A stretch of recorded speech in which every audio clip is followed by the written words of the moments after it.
Want to know how to create a website or a simple UI website in Kimi? Well, no worries. In this video, I'm going to show you an easy step-by-step guide on how you can do it. It's super simple and under a minute, so let's get straight to it.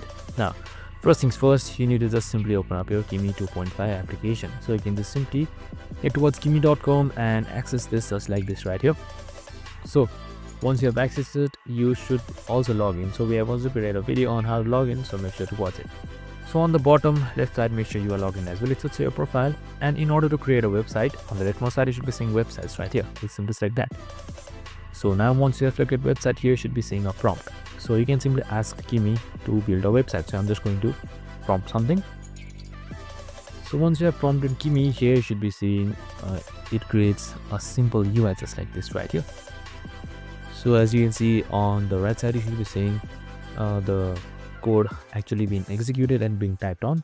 So you can see the file is being created as well, and soon there should be a result showing up. So now as you can see, the live website has been created, so you can just simply preview it just like this right here. So as you can see, the preview is right here. You can see the website. So it's a beautiful website. It's a simple UI website. You can just simply access the menu as well, and that's it. Super simple and easy. I hope this video helped. If it did, make sure to like, subscribe and tune in with us for more of these videos. See you in the next one.